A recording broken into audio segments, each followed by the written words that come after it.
Ginamoles siya ko sa akong kuya. Apanahadlo ko, basin di ko tuuhan sa akong pamilya.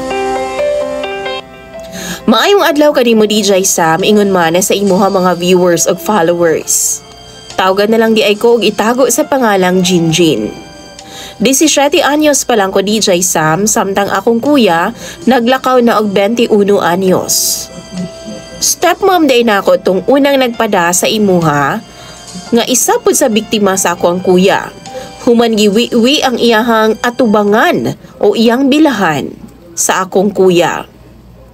Igsuon ko to DJ Sam sa ako nang gikaingon ug ako ang sunod niya nga manghod sa unang pamilya ni Papa.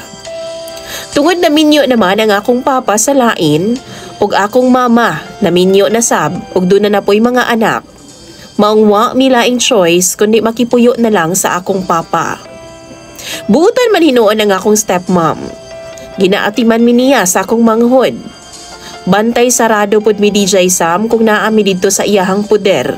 Apa nahitabo ang pagpangabuso sa akong kuya nga ri kanako sa panimalay mismo sa akong apuhan. Gaadtuan gyud ko weekend sa akong lola DJ Sam. Manlaba, magtabang og panghindo sa panimalay ug uban pa kay nagkasakit man ang akong lolo. Tiguang na pud silang duha DJ Sam ug nagkinahanglan na og alalay. Samtang ang akong kuya, di daw nila masaligan kay grabe daw ang kalaagan. Palangga pud kayo nila ang akong kuya DJ Sam. Kumbaga, spoiled kaayo. Apan baguhay lang namatay ang akong lolo. Ug samtang gihaya si lolo, dunay gibuhat nga di maayo si kuya nako. Sa adlaw, wa naman gyud ay tao DJ Sam nga maglamay. Maong kami na lang ni kuya ang nahibili ni adto nga time kay ni adto man si lola sa palengke. Tungod pulaw ko ni anang gabi tungod sa pag-serve sa mga nanlamay DJ Sam, nakatug ko sa kwarto. Ug nakamata na lang ko dihang naay gahapuhap sa akong legs. Si Kuya DJ Sam nagunit siya sa iyahang bunal samtang katanaw sa porn sa cellphone. Giingnan ko niya nga magkuan daw ming duha. DJ Sam nahadlo ko, maong gisipa na ako siya og nidagan ko. Niuli dayon ko sa akong stepmom og disumbong ko sa tanan.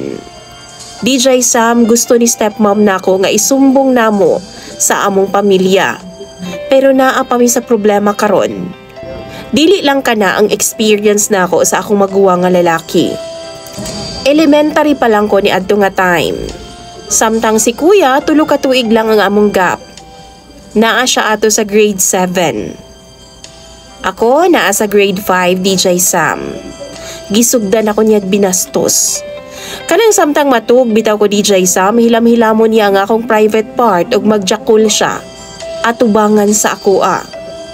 Magtapad na siya kutsilyo DJ Sam aron dili ko magsaba. Tapos gatanaw siya og porn. Nilungtad to og mga dugay-dugay sab ang yang pagpangabuso nako. Pila ka buwan po to DJ Sam. Hangtod nga gikuha nako ni Papa o stepmom nako og dito nami nagpadayon og eskwela sa iyahang puder DJ Sam kauban pod ang isa pa nako kamanghod nga babay. Samtang si kuya nagpabilin sa akong lolo og lola. Late na nako nabalaan nga gibinuangan po di ay ang akong stepmom apan wa siya gituuhan. Siya pagani gibali o gichismis sa akong lola. Kay basin mao daw kay nagbiniga o di ba ka nagpapuok daw og suot. Lalaki baya daw ang akong kuya DJ Sam. Maupod na nga akong kahadlukan. Basin ako noon ang ilahang husgahan. Unsa may buhaton nako DJ Sam ug mga followers nimo. Musugot ba ko sa gusto sa akong stepmom nga isumbong si kuya, bahala nag-unsay mahitabo. Tambagi daw ko ninyo bi. Di papod ko kabalo maghuna-huna kung unsa may angay na akong buhaton tungod kay mahadlo ko. Mabalaka ko basin unsa ang huna-hunaon nila sa ako o di ba kaha masuko sa ako ang akong lola. Palangga baya kaayo niya si kuya. Imong follower DJ Sam, Jinjin.